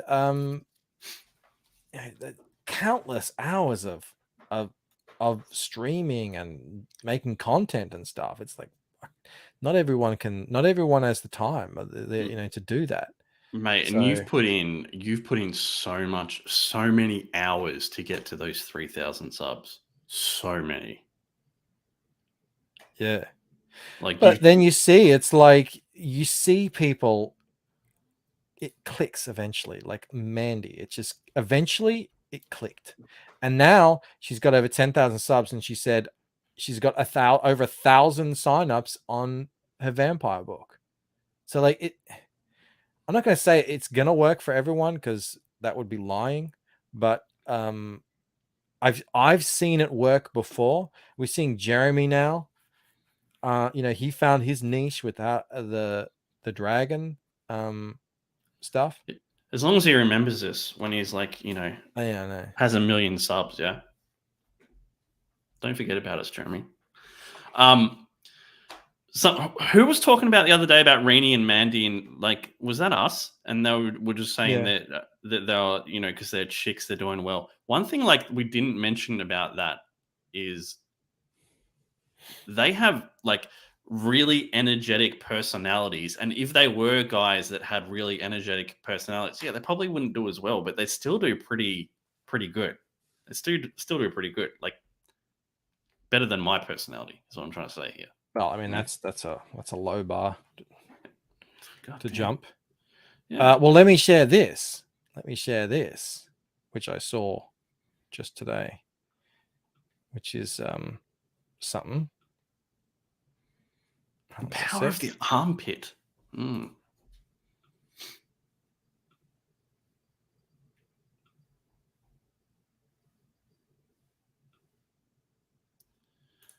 So we'll look at this. What is this? Yeah. That fuck, is that's Rainey's sick. cover for the Embrace. That is crazy. So yeah, I get it. Like, it's the first rule of the internet: be a chick. Yeah, be an Yeah. attractive chick. But you can't look at that and tell me she isn't earning her place on Yeah. the, as an artist. Like, that is, I couldn't do that. That is sick. That's I great. couldn't do that. Although I do like how she kind of, like, she had the same idea as me with the layout, like just having hands going everywhere, and so like making the composition contained. So I'll take that. But no, this is like next level. This is so good. I So hope they get a good yeah, colorist, dude. I'm sure they will. It's like some people are just funny. They're witty. Some people are good looking. Some people are I'm attractive. that Some one. people have a funny laugh that makes people laugh along with them. Like, they have a cackle, one might almost Yes. say. Some people are super talented artists, and they're really good at like painting while they talk. Others just, I don't know, they have a sort of affable charm. I don't know what it is, but there's all sorts of things that play into why one person becomes more popular than another. Like, we've been talking about meritocracy for a week now, ever since that kind of kicked off.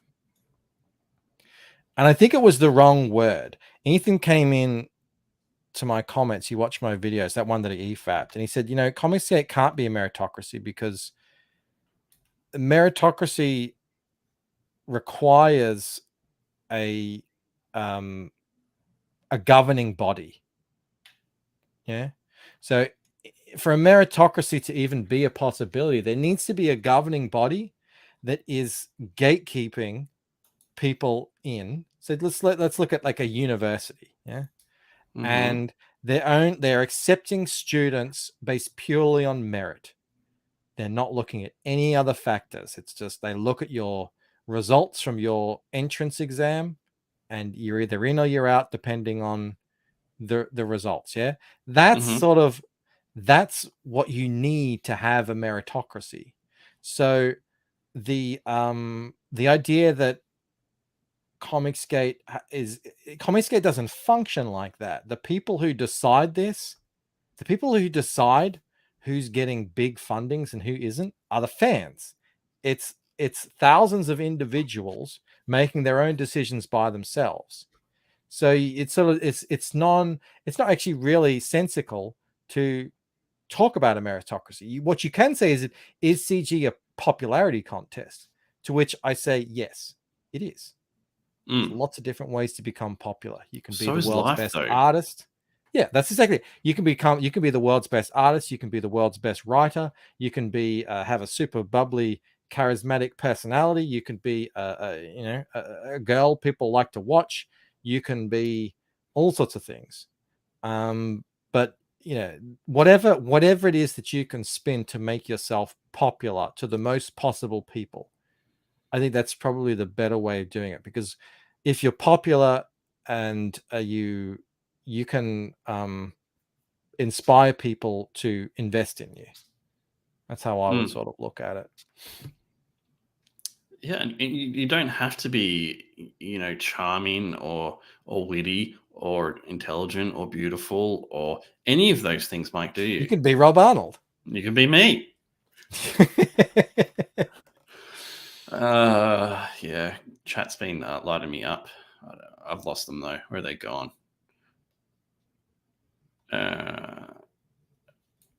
Shane says I'm not.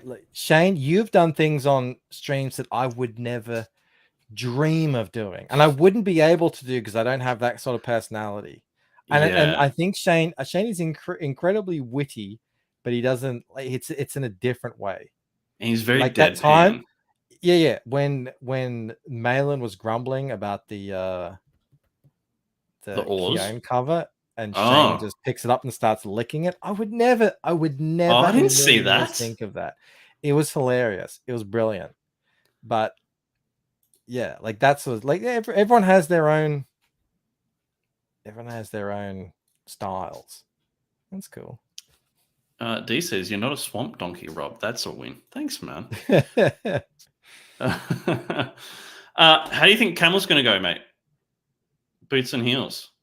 I hope he does well. People are really liking Hail Salad, and his star is rising. I mean, he hasn't streamed to under 100 people in a month now. That's legit. And you know, we got like 300 people into Camel Nights. We had how many did we have in the game show?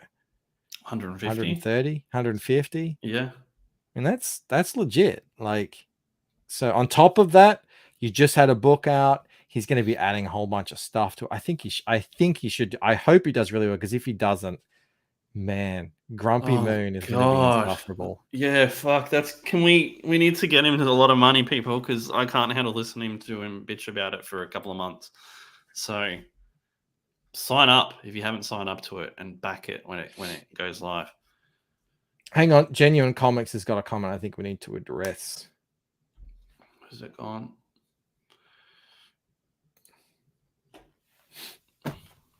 I hate this fact that you need to be a YouTube personality in order to sell comics. What I would say to that is, as opposed to what? Like that's the only. It's like your favorite saying. Yeah, because it's the only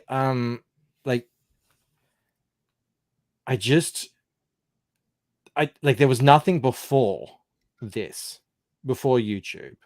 Let's go back to the indies in the 80s. The guys were still, I mean, almost all indie books in the 80s, you know, no one heard of, on very few people bought. There was a big indie market back then. But yeah. But essentially what I'm trying to say is, like, what am I trying to say? This is the system that was YouTube was what was missing from Kickstarter before this all became a thing. I can confirm, because I was on Kickstarter before I knew exactly. YouTube was good. And it was comics. Just like you just throw it out into the ether. And there was no way of really like marrying the creation with promotion and marketing. And now YouTube really is this sort of the convention. It's the way it works. And I want to do a video on this. It's flipping the convention on its head. Traditionally, a convention is a single company or whatever. You know, the people buy space within it. They control the gates. They sell you tickets to get in. And you come in and you have to buy from there. And the people that come into the convention, once they're there, that's a set pool. There's only so much money to go around. YouTube flips that whole system on its head. Anyone now can have a table. Anyone. It costs nothing to set up a table. The table is your YouTube channel. Nothing to set it up. And the audience, the potential audience to come view your table, your convention table, is functionally infinite. Like you'll never as popular as you can get in comics, you will never reach the end of the infinite number of people that could potentially come to your table. And there's no one who can gatekeep you apart from YouTube itself. and hopefully that isn't going to happen. But so it really does flip the whole system on its head. And now you've got this big. It's good to set up. That's why it's good to set your table up next to other big time creators like Ethan and Shane and John, and that's what Comicsgate is. It's like we're going to set up our tables here, so that maybe even go to a mall. No, so when Ethan gets in all these people as he does, maybe some of them, while they're sort of standing around buying Ethan stuff, they'll look around and see, oh, what else is going on? Sometimes that works, sometimes it doesn't. But what you've got to kind of do is you got to make your table so exciting that they kind of have to, or even those bigger guys will shout out your table, stuff like that. That's the sort of the way I think about it. So it's I get it. It would, in a perfect world, maybe it wouldn't be a perfect world, but it would be nice as a creator if you could just 100% focus on what you're doing and not have to worry about YouTube. But even Da Vinci and Michelangelo had their patrons. They weren't able to just make art. They had to sell themselves to people and people would give them money. Otherwise, you just Van Gogh out on a cottage killing yourself because no one's ever bought your art. So yeah, I don't know of a time when you could just create your books as an indie and not have to worry about the marketing and the promotion. We are in the best, in my opinion, the best time in history for an average Joe to make a comic. I can't, if it was 20 years ago, Mike, and we were trying to make comics, I don't think either of us could have possibly got it done. Because what are your options back then? You got to go through Marvel and DC. I mean, that's not going to happen. Well, like I said, there was an indie scene, but it was expensive, and you had to do the convention circuits, and you had to put in all your money yourself. There was no crowdfunding. You had to live a life of, just. I mean, people did it. People did it. There have been indie books going all the way back. Yep. But it was so different. And then the real change came when crowdfunding came. And even then it was who made the most in crowdfunding? It was people who already had a name for themselves. And then, you were relying on websites like Comic Book News or whatever. Or whatever. Well, I don't know what they were. And then the websites would talk about you, and then you'd get a little bit of money. But when I think Comicsgate really were the first ones to figure this out, marry YouTube and crowdfunding, and that was the boom moment. Okay, and Shane makes a great point. He says, nobody here needs publishers' permission to draw a comic. That's it. I've got to read this. Bob Murray will kill me. You don't have to be a YouTube personality to sell comics. You can always save your money and buy ads. But if you want to do it without that investment, you need to let people know about your books. I know people that spend, or used to spend, $3,000 on Facebook ads to sell their comics, which I think is absolutely insane. But, they did it. And going back to Dave's point, because one thing I do understand is not everyone is cut out for YouTube. So that's an issue. Some people are just never going to have big YouTube channels. Or if sometimes they they do get noticed, it's it's not good for them mentally. Yep. They shouldn't be doing it. It's not. YouTube is the Wild West. And so that's an issue. But then we can point to people like Kenneth Rocafort, who doesn't have a channel, isn't terribly great on the he's not this big bombastic personality on the streams. I mean, we all love Kenneth, but it's not like he's got this massive personality on the stream. His books do fantastically. He's a singular talent. I get it. But there has to be a sort of a spectrum between wherever Kenneth's at the top and everyone else underneath him. And I think for those people, it is going to be extra tough. I don't know any way around that other than, keep putting out the best possible comics you can, building that mailing list, building that interest in your property, and seeing how far you can go.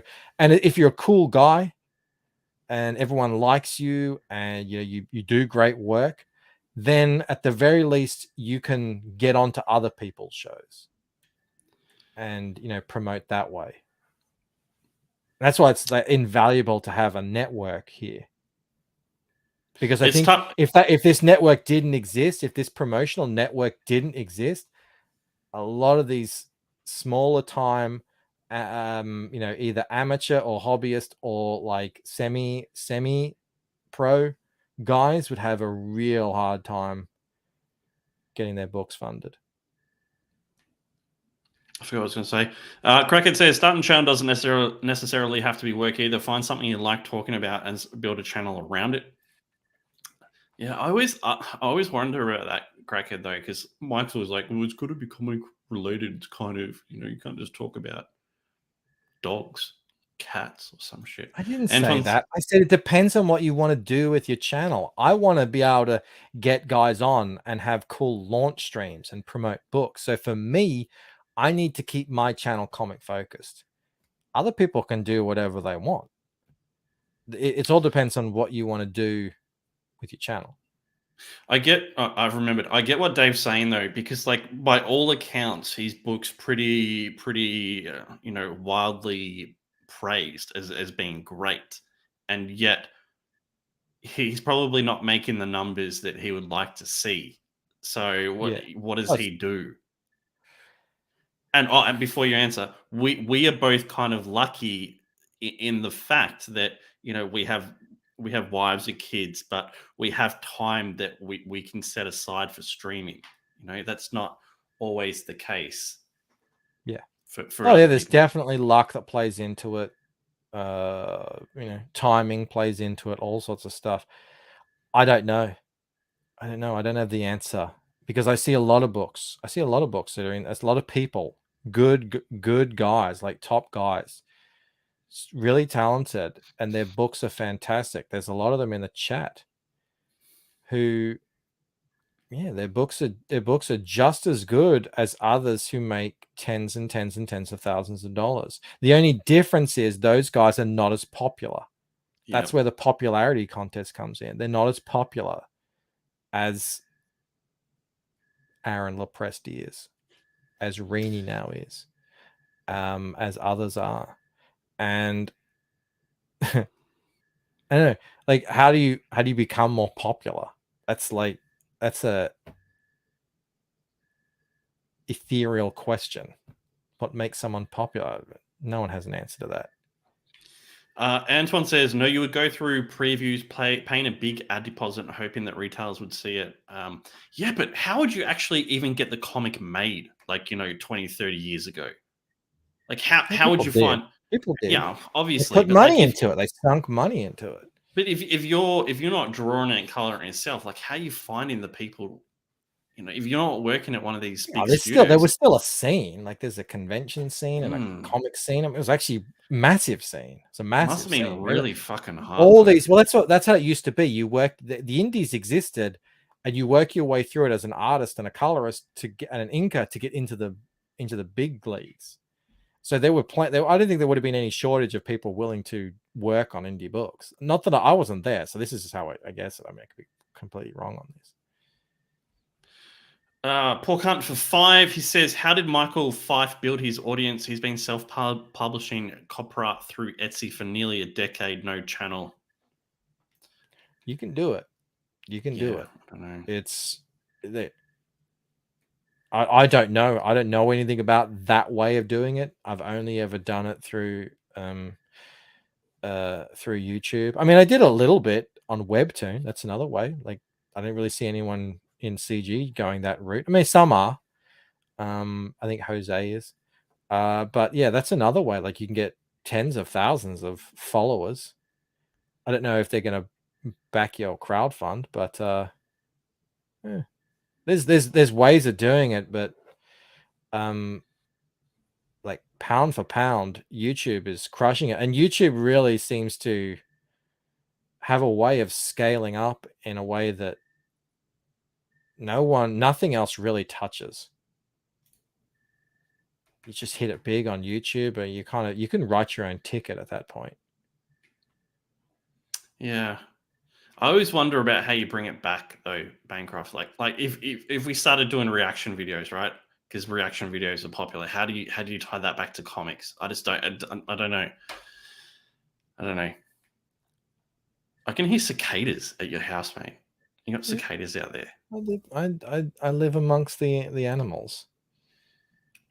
Conventions, consumer magazines, yeah. Finatra for $5. Thanks, man. It's good to see you here. The chat is king. That serves. Yeah. How the chat? Tank says, having walked away from mainstream comics in '97, I have little clue to who most of these pros are. The quality of the book and passion of the creators are what matter most to me. Yeah. The issue is like there's a lot of super passionate, talented creators out there, but few people see them because they're not great YouTubers. Yeah. And you can only help so much. I love getting a lot of these guys on my channel, but it's not their channel, and that does make a difference. Like your channel, your audience, it's tough.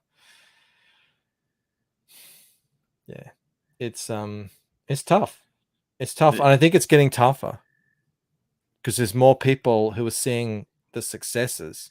We're seeing more people get up over 100,000. That's obviously going to draw a lot more people in here. Dude, it's getting crazy. It's going to be, and there's it's going to only get to the point where it's like more than 20 people over 100K soon. It's going to happen. There's only still one Ethan. John is getting there in terms of engagement. Like sometimes he'll get 700 people in his chats. Yeah. Anna like shared my channel out a couple of weeks back, and that was brilliant. But she's not really in the game as closely as say Shane is, and obviously John is. So you're basically saying what has Shane done for you lately? No, I'm saying like Shane promotes books a lot.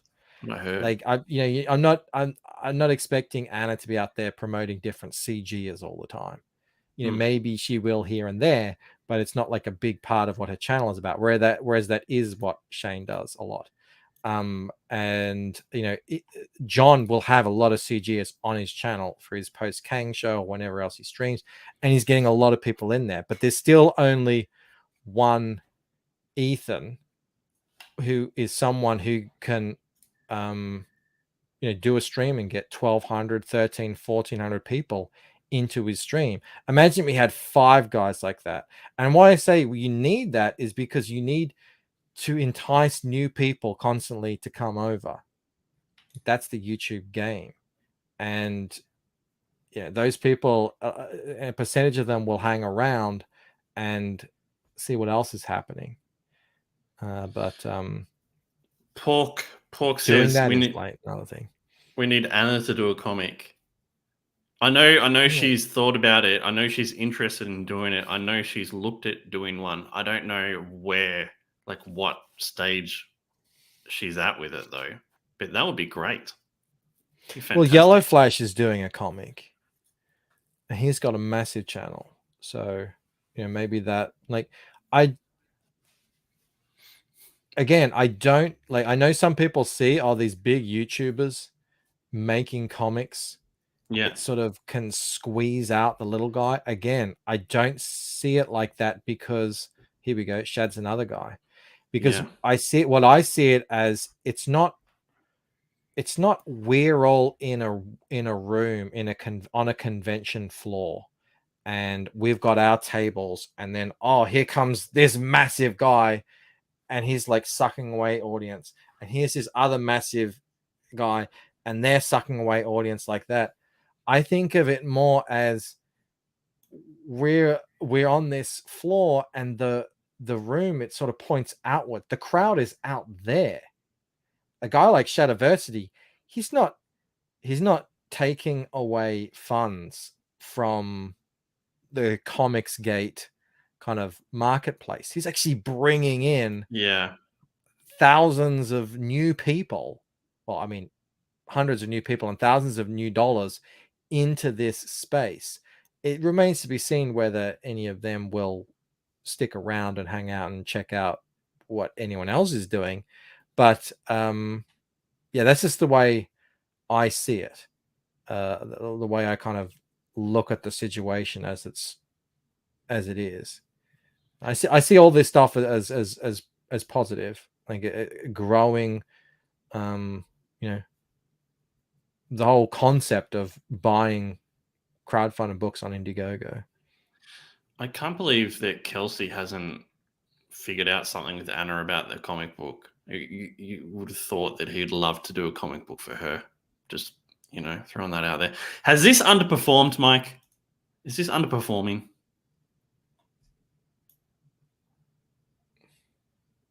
$1,600 backers. Well, here's the problem now. Everyone's going to compare it to Ripper.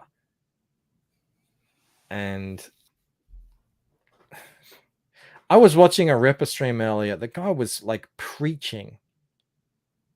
If he wanted to be a preacher in one of those mega churches, I could see him in a stadium with 100,000 people. Because he's black? He's just the way he talks so and racist. The way he's inspiring. He inspires people to support him. I don't think everyone has that. I don't know the engagement on Shadiversity's I thought you said he was massive, videos. like a massive He is, channel. he's pretty. I think he's got over 1 million subs. People are saying 100,000. Nah. Let's have a look here. Actually, you know what? I'm going to go on a Social Blade because that's it's not just about sub counts; it's about engagement. I like the month that Ripper launched, she had 2 million views on his channel. Shadiversity has 1.3 million subs and gets there you go. He had 11 million views. What did Ripper have? Last month, 2 million. So is Shadiversity underperforming, or did Ripper just knock it out of the park? Because this is actually tracking for most big timers who sort of come into crowdfunding to have a crack at it.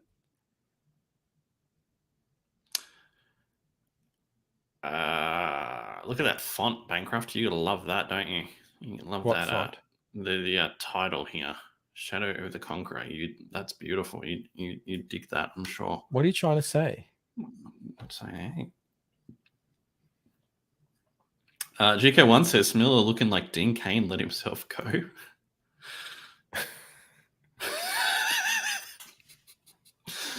I don't know, man. I don't know. I don't know enough about this guy. He's Australian. Well, Mo says it right there. What is Shadiversity's channel about? Does he talk about comics a lot? No.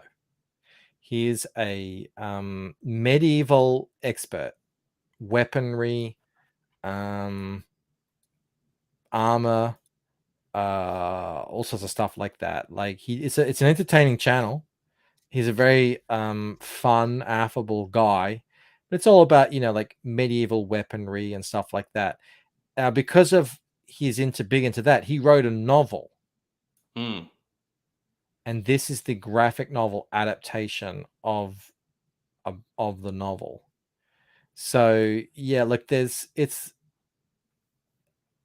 I would think it would go better than someone like, say, Dame Drops, which has just had no connection whatsoever. But I don't know if it's right to compare it to Ripper, who a decent proportion of his content is like comic book related stuff. And on top of that, Ripper is like hardcore into the culture war stuff. Yeah. You know, and on top of that, like, yeah, he's like, not only that, but he go watch him, and he's really like, he makes you want to support him financially. Just like He just me. has that, he has that thing. And I don't know if Shad has that. The X Factor. Yeah. It's sort of more like, hey, you like my sword videos. Have you considered checking out my graphic novel? And people are like, well, I've never read a comic. I'm not interested in comics.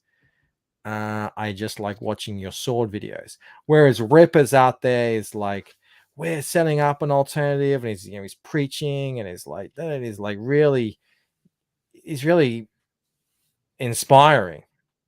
And it's like, you already know about all the comic stuff and that you've been following me for years now. And I think that pretty well explains the difference that we're seeing here, despite the disparity in sub counts. Yeah,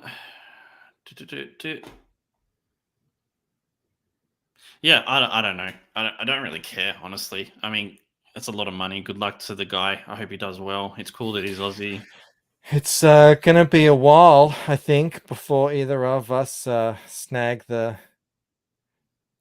#1 crowdfunder Yeah. of comics in Australia. I had the title. $272,000. I had the title for a good month, and then it was gone. Yuck! Not a great font. Is that the one you want me to read, Jasper? I don't think that's the one you want me to read, mate.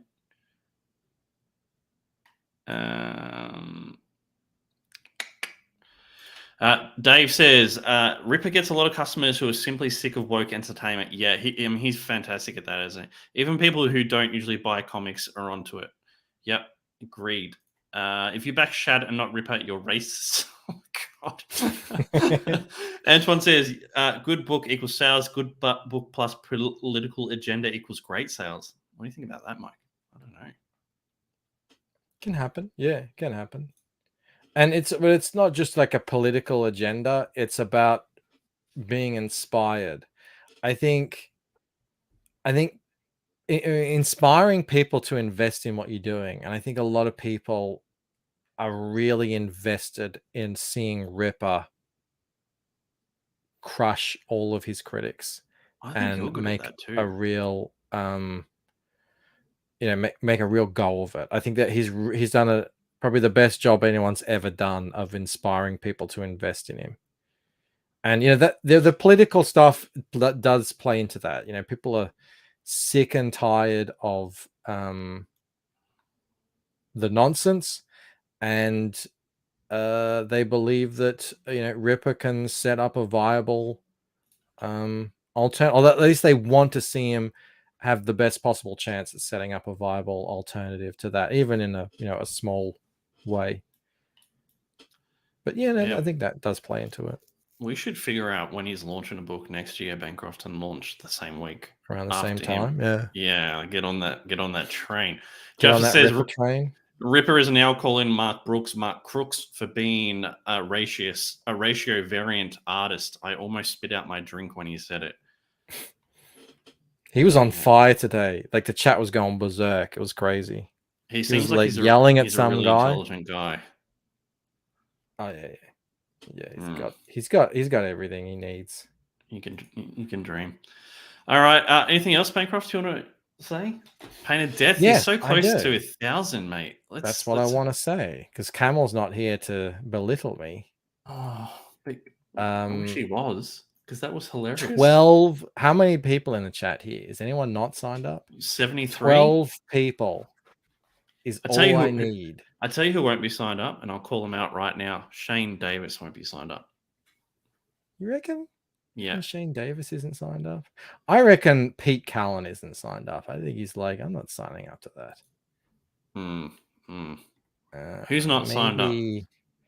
Awesome One is still on the fence with me, I think. He's like, I saw this guy on Camel's show. I'm not sure about him. I don't think Jasper signs up to anything. Signed up months ago. Everyone's calling out Shane. By everyone, I just mean Menaggio. See, Awesome One. Bancroft is joke. Feel better now. You see? Mate, that's nothing. You should see Trevor what I Wright caught says, from- I'll back, but I'm not signing up. That's the problem here. Maromi, Thank you, come on, Trevor man. Wright. Come on, man. Yeah, we've gone past. I'm trying to come up with. 410. Hang on, Rob. We didn't even touch on it. I'm trying to come up with a slogan like Shane had, you know, where he was like, Flat young boobs, girl. no action, No. all Paris. Jasper says, "Fuck you! I sign up for everything." I'm sorry. I must have misinterpreted something you said one night, Jasper. I had this erroneous idea of you. I feel like you can't suck up to him now, Mike. It's done. No, I was wrong. I insulted his intelligence. I thought he was a I don't sign up person, but I must have been mistaken him with something.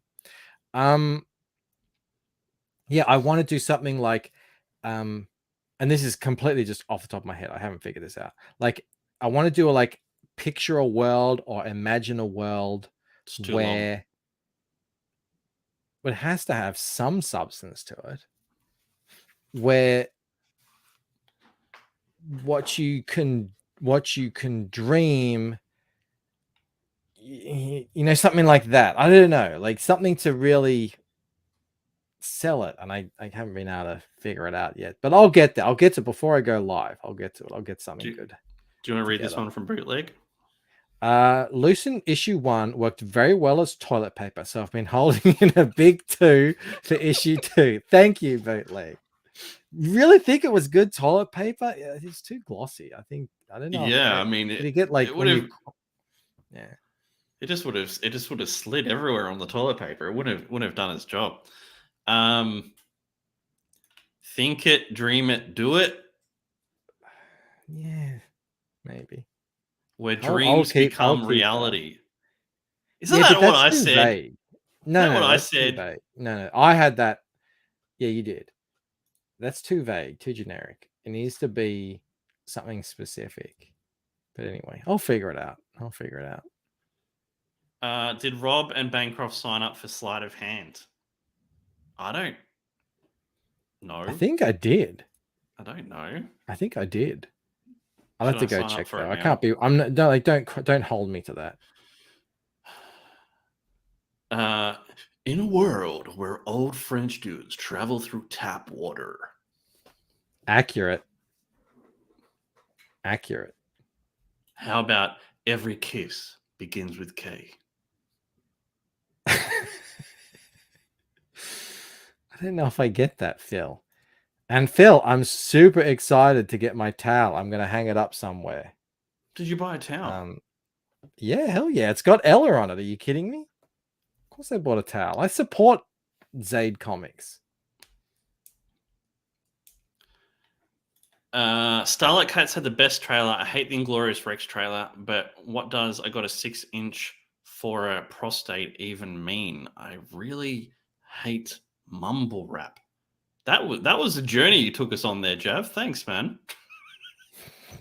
Tell it like it is. Damn.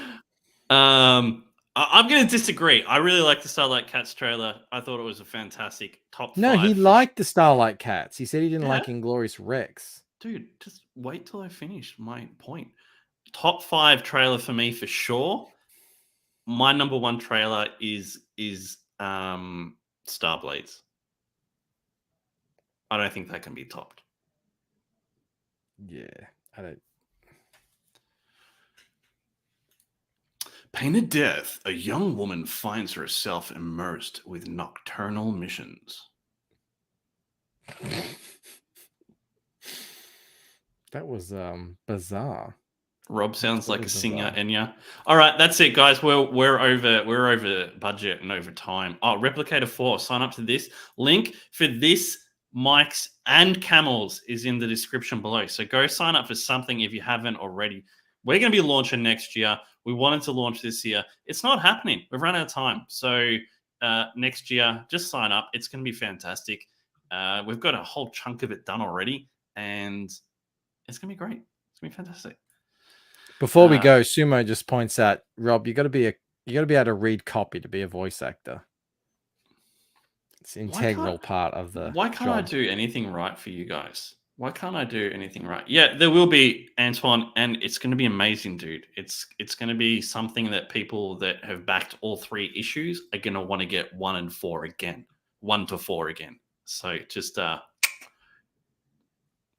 keep an eye out. While I've got you here, I'm gonna have Mark on tomorrow night for Loose Threads, and then after that, Elixir. Be launching Elixir by Armin, which is will be a lot of fun. Oh, god damn it, Antoine. Maybe don't back me. He wants to have receipts. Oh gosh. All we can do is try. Bancroft, what are you having for dinner? Chinese. Oh, I'm having pizza. Dumplings. So, dumplings. All right, guys. Thank you, everyone, for tuning in. We had like 70 people here, which is great. 70, 75. Fantastic for this time of day or night. And for the super chats and the members. So thank you, everyone, again. Mike, anything before you go? Subscribe to my channel. Subscribe to Mike's channel. All right, I'm hitting the end broadcast button. No outro. It's just done. All right, see you guys. Bye. Thanks. All right.